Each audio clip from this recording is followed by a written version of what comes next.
Good morning, Donut Friendly Nation. I have a huge show for you. Rashida Tlaib. Thank Allah. Thank Allah. She better thank Allah because she's in some hot water, and I am going to take her story and I'm going to blow it apart. No pun intended. Thank Allah. Right after this, you're going to need them. Do you want the truth? Are you tired of being so confused? You feel like you're more f***ed up than the lies on the evening news? Well, just step right in. We can talk about it all as friends. And if you want, we can Welcome to the Donut Friendly Show. I wanted to welcome you personally. Thank you for watching. Matthew Spear from the Donut Friendly Show. Rashida Tlaib, also want to thank her for her appearance. She made this post. Israel just bombed the Baptist hospital. Of course, she has to mention that it's Christian. I mean, what helps the narrative more than this? That Jews hate Christians. Go figure.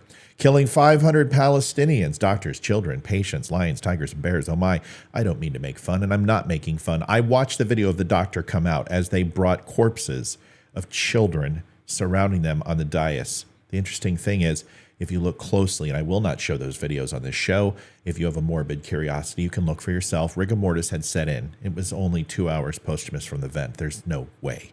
In fact, a lot of the corpses also were a darker color, an almost blue color, which means that they were in the morgue.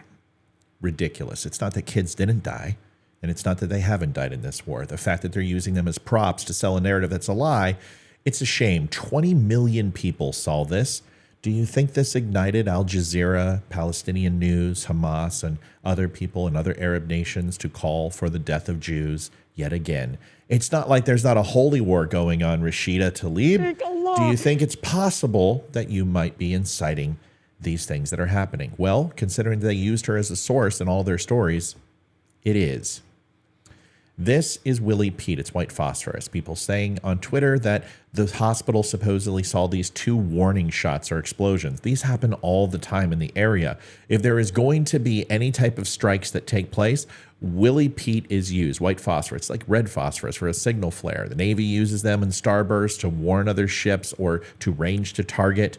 They're used often, especially in Israel, to warn people of fire incoming. This picture that they're saying is the hospital. First of all, it's not the hospital. Second, it's 2019. It's a complete lie. And Israel never, ever sent over white phosphorus to harm people. It's used as a warning system, and it wasn't used at the hospital. The next thing, a radio intercept by Mossad of 2 Hamas agents, the PIJ, which is the Islamic Jihad of Palestine. They're also called several other things. Don't get confused, but it doesn't really matter. If you listen to the first sentence in this radio intercept, you will hear the Hamas fighters talk about how a missile like this doesn't fall out of the sky or doesn't fail. That will lead you to believe that it is a mass-produced military-grade missile. Most of the homemade stuff fails at a very high rate, and then the Iron Dome obviously will take care of the rest. But the Fajar 3, which is an Iranian missile, is used by the PIJ and Hamas. It's a 90-kilogram warhead, about 200 pounds, and it would be indicative of the blast radius that we're seeing and also the damage, which I will show you later. First, listen to this. I'll be quiet. بقول لك أول مرة بنشوف الصاروخ زي هيك والشظايا هذه فبقول لك تبع الجهاد الصواريخ الجهاد الإسلامي يعني. ايه فهم بيقولوا تعاون الجهاد الإسلامي. انه من عندنا هذا شكله من عندنا مين اللي بيقول هيك؟ بيحكوا إن الشظايا تبعت الصاروخ إنه الشظايا محلية مش زي شظايا ايش بتقول؟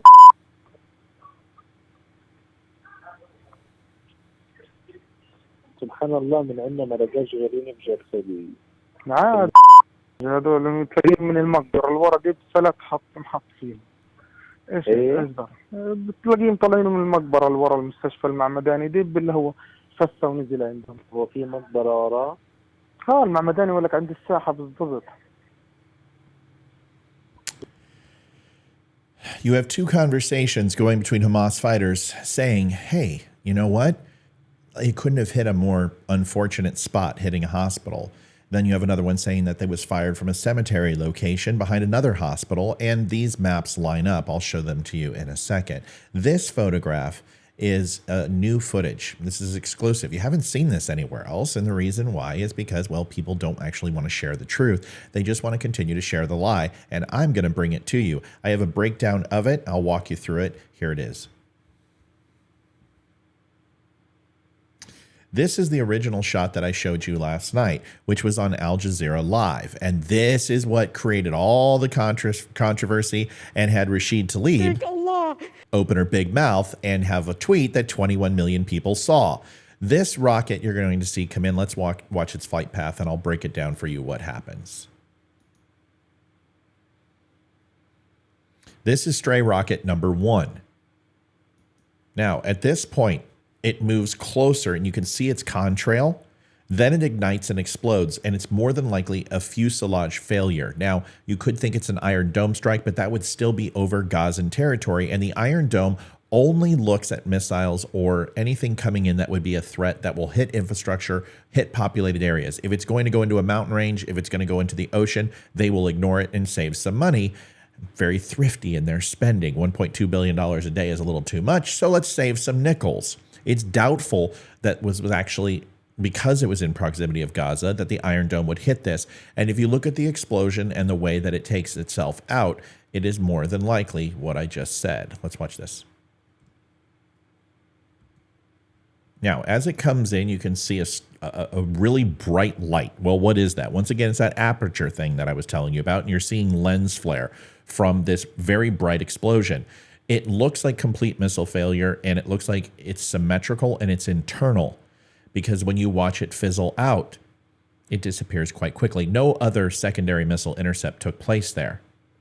From here, you see the cameraman pan down. This red line indicates something that you may think was the hospital on fire. It's not. And this is what people are completely missing that I saw that it made me come online, is I knew that this was a missile battery. You can tell by the bloom of smoke how it starts low and then immediately goes up high as it cools. But you can also see rockets are being fired from this. I'll show you this later in another video. This is not the hospital explosion. Watch the rest. That is the hospital strike. That is from a stray rocket as the pattern of rockets were being fired over. It's intense heat and it's very slow moving, and it depicts the combustion explosion of a 90 kilogram. Now, here is the exact timeline that you just watched from a different angle, about 4 miles away north to northwest. Here are all the rockets being fired. I want you to watch very closely. 2 spots. The first one is where this writing is. I want you to see, do you see a plane with an exhaust, 3 bursts of what would be an afterburner of a jet? Do you see only 1 explosion, 2 explosions? Pay attention. I will play them side by side so you can see them later and see the other lie that I'm going to disprove.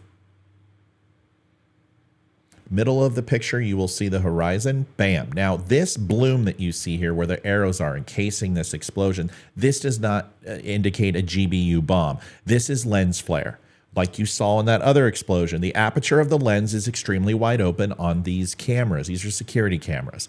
Therefore, in low light, it has a propensity to open up its eye. Well, when a bunch of light comes in, you see this lens flare or this initial wave of light. This is not the shock wave, because when we fast forward the frame, you'll see it dissipate, and you can't even see the explosion or fire over the horizon. That's because there's a small mountain range and trees right in front of it. But you can't see any smoke, you can't see any fire. And if it was a GBU of that magnitude, trust me, you would. The whole point is it's negligible for the amount of damage that people are saying it is, a laser-guided bomb or a GBU unit, which is very heavy. This is the picture that I wanted to show you. You don't need to alter video of your right. Same type of thing, a little bit further from where the other camera was, about 6 miles. And you see those 3 dots? I'll get to that in a second. They say it's an Israeli fighter. It's a lie. Here's the next thing. This is the overall pattern of the explosion. You can see where the hospital's laid out. There's no craters whatsoever. In fact, vehicles are still in the footprint of the supposed bomb or missile or whatever was used. That's still there. You can see some fragments in the buildings from shrapnel that have come across. But if you're looking at a overall GBU unit, and it depends on which type of GBU, some of them are 1,000 pounds, 1,500 pounds, 2,000 pounds, they will have a bigger, obviously, impact.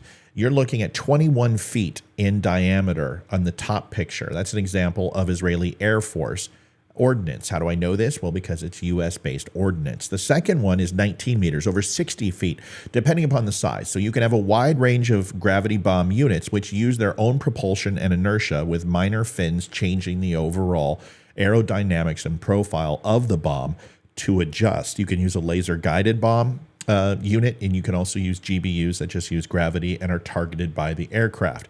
Either way, they're not necessarily the most accurate thing, but they don't have to be when they do damage like this. If we move on to the next phase, you're going to see a video breakdown here that really walks you through the hospital. This is the exact same picture you just saw where I showed you the footprint. Here are the two building rooftops, and this is a satellite image earlier in the day. This is the fire. You can see that there's no trees on fire. The residual buildings are still standing. You can see that blue mark is silhouetted here along with this overall canopy of this awning. None of that is damaged, and it's still standing. And you're talking 30 feet away. In no way, shape, or form would a GBU leave any of those things standing and remaining. If we look at the overall parking lot, you can see where the strike happened, and you can see where those two buildings are. You can see immense heat. Some of those vehicles, their windows are still in place. You can tell by the reflective properties. You can also look that most of the vehicles around that small 30-foot in diameter are burned out, but not necessarily damaged by shrapnel or any high, fast-moving explosive unit. There's also no crater. So this was a giant fire that really didn't impede upon the buildings. This is the slide that I showed you a few seconds ago as far as the diameter of a GBU bomb. Here are some closer pictures to help you understand. This is a JDAM in the top left. This is a very high density JDAM 2,000-pound bomb. The one in the lower right-hand corner is 1,000 pounds. You can look at the hospital, the Al Ali Hospital, and there is absolutely no indications of a GBU in any way, shape, or form. It actually is more inclined with a rocket of the size of exploding above its target and coming down, and that is why you saw in the later footage I'm about to show you the overall fuel cloud of a very hot burning gasoline type fire, which are those vehicles exploding in tanks of gas. Let's go ahead and watch this one. This is a GBU bomb. I want you to listen to the sound of it. Let's do it again. Sounds like a plane.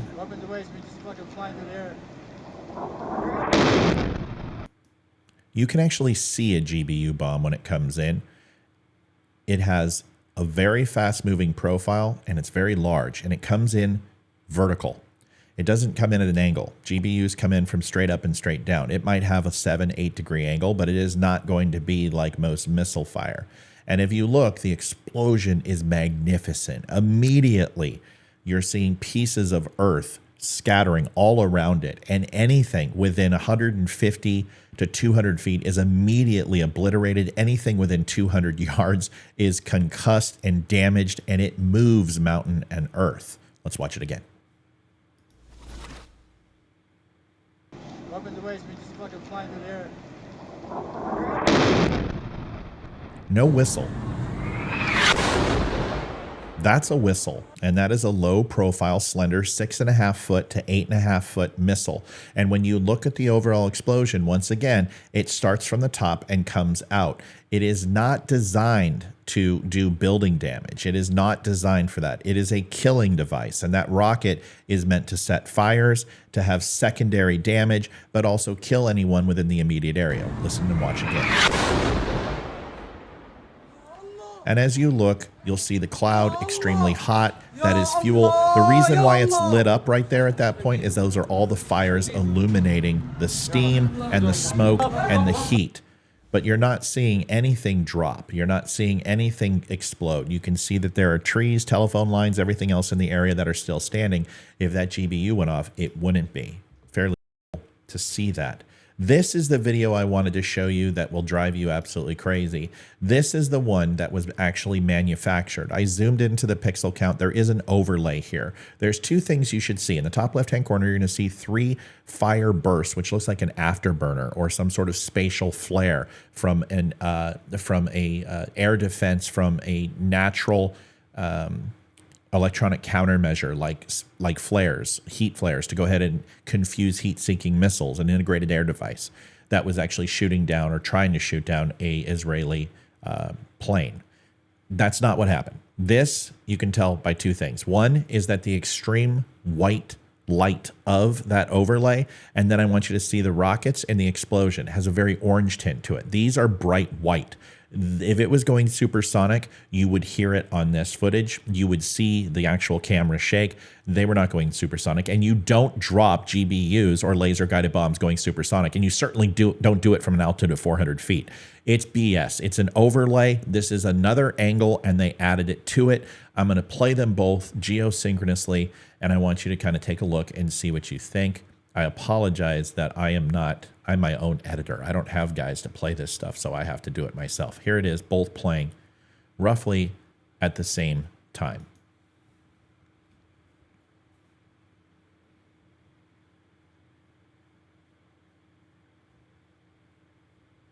Now, you see those three dots? Look at the timestamp, 1959. So way earlier than the other strikes, and then look at the explosions. You're going to see a series of 2 explosions here, but you see the difference in the colors of the light. Like I told you, this is more of a white light versus the normal light going on, even the ambient lighting. These are sodium, these are not sodium-based lights. Some of this stuff is just natural halogen because it's white and it doesn't have that orange glow like big cities in the United States.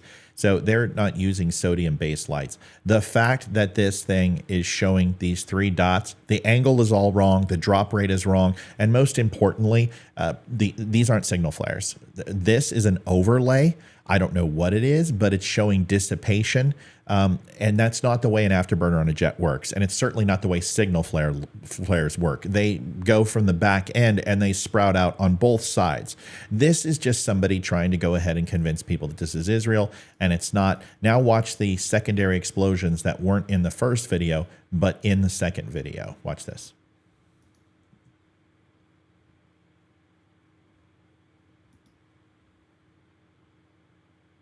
There's one.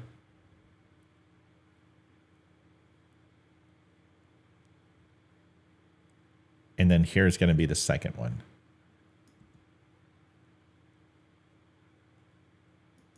I want you to look at how fast that was versus this one. See if I can get this back on. Do you see how much longer this one stayed up? How much bigger it was? It's only a couple miles away, and this one isn't up for nearly the amount of time. It's very, very quick, very, very rapid. And then if you look at the second strike, you see that one right there that we're stopping? There is no second strike. I've got this video to prove that. This one's actually confirmed. This one is another angle, and they added an additional blast and also added that strange little light up in the top left. Maybe it's alien technology. You know, I always say I'm going to do these fast, and I'm always going to give you a quick show, and it never works that way. I don't know. I try to give you as much information as I can, and I always get in the way because of my mouth. Rashida Tlaib thinks the same thing, and I'm going to say this as plainly as I can. Get the fuck out of their way. United States and all Arab nations, they are going to solve the problem. They are ready to solve the problem. They were ready to go in 4 days ago. Leave them alone and let them do their job. Yes, innocent people are going to die. That's war. But this needs to stop. And people like Tlaib need to be held accountable for their actions and their words. This stuff is not acceptable. You blame Donald Trump for inciting a riot based upon tweets and a speech. What did she just do? People are going to die because of what she said and what she did, and she garnered attention. And what she did was incite violence and the call for the eradication of Jews. It's dangerous, it's not right, and no politician should get away with it. Folks, thanks for watching the Donut and Friendly Show. I appreciate it. We will be live tonight at 8 o'clock. Would love to see you there. If you would not mind, stop by. Please give me a like, follow, share, and subscribe if you would not mind, and I will see you on the other side. Good night. Thank Allah.